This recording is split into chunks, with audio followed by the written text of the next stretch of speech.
நான் உள்ள வரும்போது எனக்கு 100% சொல்லி நான் ஜெயிச்சிருவேன்.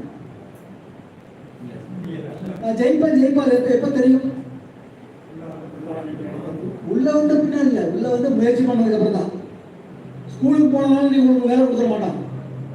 ஸ்கூலுக்கு போய் படிச்சு நல்லா மார்க் வாங்கிட்டு வேலை கொடுப்பான். அப்போ தினம் ஸ்கூலுக்கு போகணும், எல்லாம் பண்ணணும். எல்லாரும் நல்ல மார்க் வாங்கி நம்ம சுந்தர் பிச்சை மாதிரி ஆகிடலாமா? எத்தனை பேர் ஆகிட்டாங்க பாருங்க. புரியுதுங்களா? அப்போ உள்ள வந்ததுனால ஜெயிக்கிறோம் தெரியாது. ஆனால் ஜெயிக்கிறோம் ஜெயிக்கல இந்த நஷ்டம் அடைகிறதுக்கு வாய்ப்பு இருக்கான்னு பாருங்க. ஆனால் அதுவே தவற எடுத்துக்கணும். இளைஞர்கள் நல்லா உட்காந்துட்டு இருக்கீங்க நிறைய பேர். உங்கள் அப்பா அம்மா உங்களை காலேஜ் படிப்புக்காக எவ்வளோ செலவு பண்ணியிருக்காங்கன்னு யோசிச்சு பாருங்க. நீங்கள் அந்த பிஏ படித்தவங்க எங்கே இருக்காங்கன்னு யோசிச்சு பாருங்க. எந்த வேலையும் கேவலமான வேலை இல்லை. தவறு எடுத்தாதீங்க, அதெல்லாம் கேவலமான வேலைன்னு நான் சொல்லலை. பட் அந்த வேலைக்காக அந்த அப்பா அம்மா அப்படி கஷ்டப்பட்டாங்க. அப்போ அவ்வளோ பணம் செலவு பண்ணி அதுதான் முடிவு. இங்கே சக்ஸஸ் ஆகலை, எனக்கு எதாவது நஷ்டம் ஆக போதா, என் வேலையை நான் விட்டுற போகிறேன்னா வேலையை நான் விடலை. Until I earn around 6.5 lakhs நான் வேலையை விடலை. Then what? அப்படிதான் இதை எடுத்தேன். ஃபர்ஸ்ட் மந்த் 1000 ரூபாய். எத்தனை பேர் கரெக்டாக பண்ணாங்கன்னு எனக்கு தான் தெரியும். நியூஸ் எல்லாம் கழட்டு போச்சு. அந்த ஆளுக்கு பிஏ படிச்சுட்டு எம்பிஏ படிச்சுட்டு சோப்பு ஷாம்பு தூக்கிட்டு அலைஞ்சிட்டு இருக்கான். அவன் அலையிறதுக்குள்ளான நம்மளையும் வாடகை நீங்களும் சேர்த்து தூக்கிட்டு வாங்கினாங்களாம். கரெக்டுங்களா? இந்த மாதிரி கவலைப்படாதவங்க இல்லை. அதை பற்றி நான் கவலைப்படலை. அதனால தான் இன்னைக்கு நான் வந்து அதிகபட்சமாக மாதம் 25,000 சம்பாதிச்சேன்.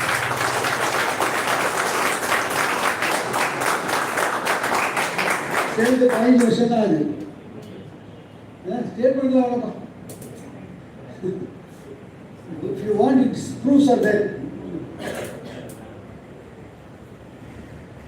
எல்லாம் டாக்ஸ் ரிப்போர்ட் தான். சும்மா நான் சொல்றதெல்லாம் போயிட்டு அடிச்சுட்டு இருக்க போறீங்க. எவ்ரி இயர் டாக்ஸ் ரிப்போர்ட் இருக்காங்க. ஸோ சேர்ந்து 15 வருஷம் தான் ஆச்சு. வருஷத்துக்கு 1 கோடினா கூட 15 கோடி தான். ஆனால் இது வரைக்கும் நான் எவ்வளோ சம்பாதிச்சிட்டேன்? 20 கோடி.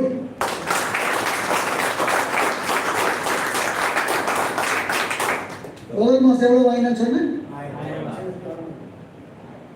20 கோடி ரூபாய். அப்போ வருஷத்துக்கு இப்போ எவ்வளோ ஆகுது? 5 வருஷத்துக்கு சும்மா கணக்கு போடுங்க. 1.2 to 1.43 crores கரெக்டுங்களா?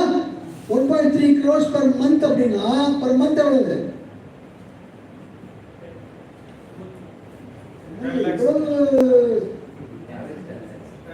நீங்க எல்லாம் படிச்சவங்க தானே, தமிழ் தெரியும்ல? அப்படி உட்காந்துருக்க சின்ன கணக்கு தானே கேட்குறேன். ஒரு மாசம் 12, ஒரு வருஷத்துல 12 கோடினா what is my average income per month? It's more than 10 lakhs. What was my first month income? But what is my average? அப்படின்னா வருமானம் எப்படி ஏறி இருப்பாரு. சும்மா எதையும் வேடிக்கை பார்க்காதீங்க. கடவுள் ஒரு பிரெயின் கொடுத்துருக்காரு. Use it. எவனோ உங்களை யூஸ் பண்ணிட்டு இருக்கான். Simple thinking process. யாராவது ஏமாத்திட்டா? நீங்க 25 லட்சம் பேர் இருக்காங்க. கர்வத்தோட சொல்வேன். தோளெல்லாம் உயர்த்திட்டு தலையை நிமித்திட்டு ஒரு மைக் இல்லை 1000 மைக் வச்சு சொல்வேன். இந்த 25 லட்சம் பேர்ல ஒருத்தர் கூட 10 ரூபாய் நஷ்டம் இல்லை.